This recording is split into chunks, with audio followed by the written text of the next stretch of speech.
Isa ang ABRA sa nabiyayaan ng malaking pondo para sa flood control projects. Pero sa haba ng listahan ng mga proyekto ay marami pa rin ang hindi natatapos kahit paso na ang kontrata. Ang detalye sa exclusive agenda report ni Dobby de Guzman. Maraming bahay sa Barangay Calaw sa Bukay Abra ang nakatayo malapit sa Abra River. Kinakabahan ng mga residente tuwing umaapaw ang ilog. Kaya nang itinayo ang flood control project na ito, napanatag ang kanilang loob. Mas okay na po ngayon kahit papaano naman. May naitulong rin po yan. Pero may napansin sila sa proyekto. Habang tumatagal, sir, medyo nasisira. Ayon kina Jumayla at Baby Ann, mula nang manalasa mga malalakas na bagyo ay unti-unti na raw lumulubog at natatabingi ang itinayong flood control project. Yung wala pa pong bagyo, okay pa po yan. Maganda pa po yan. Pero nung may bagyo na po, medyo gumanon po yung yung gabyon. Base sa transparency portal ng DPWH, nagkakahalaga ng higit 137 million pesos ang Calaw Flood Control Project. Nagumpisa ang proyekto noong January 14, 2025. October 23, 2025 ang expiry date. 2026 na. Pero nasa 75.6% pa lang ang natapos. Ang may hawak sa proyekto, ang MG Samidan Construction, isa sa mga tinukoy na top contractor ni PBBM. Paliwanag ng contractor, naantala ang proyekto dahil sa mga nagdaang malalakas na bagyo. Hindi rin daw ito substandard dahil dumaan sa pagsusuri ng DPWH. Rest assured po yung mga damages po. Actually ongoing yung mga repairs. Tapos kung meron pang mga observation ng mga quality assurance unit ng DPWH, ano po kami na magtatapos niyan at i-repair kung ano po yung mga kailangan na ayusin. Sa Barangay Calabas sa Bangged Abra, isa pang flood control project ang hindi pa natatapos. Nagkakahalaga ito ng 93.6 million pesos. Base sa transparency portal ng DPWH, nagumpisa ang proyekto noong February 26, 2025.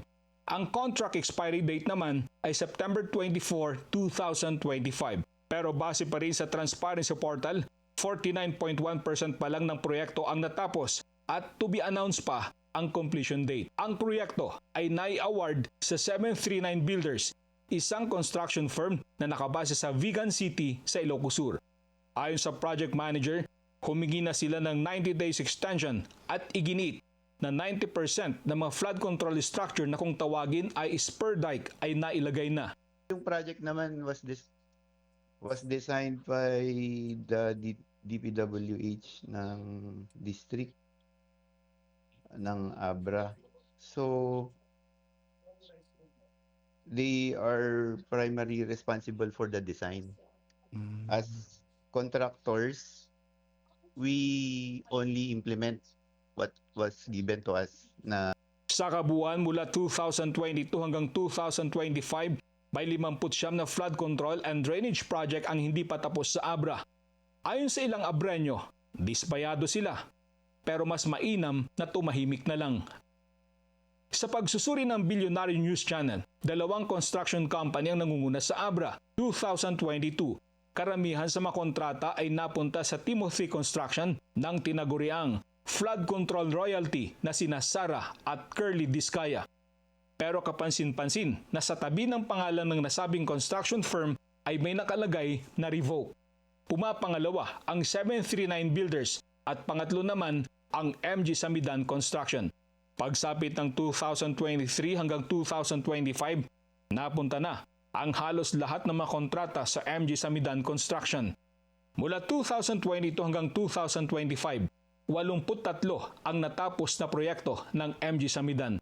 55 naman ang hindi pa tapos.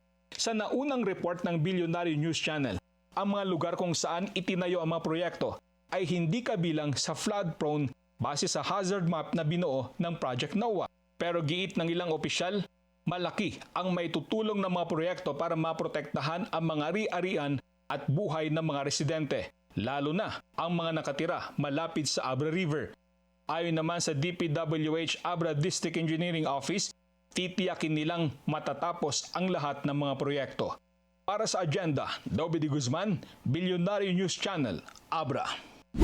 Manatiling nakatutok sa Bilyonaryo News Channel. Sumubaybay sa aming social media accounts at mag-subscribe sa aming YouTube channel para sa mga bago at eksklusibong balita.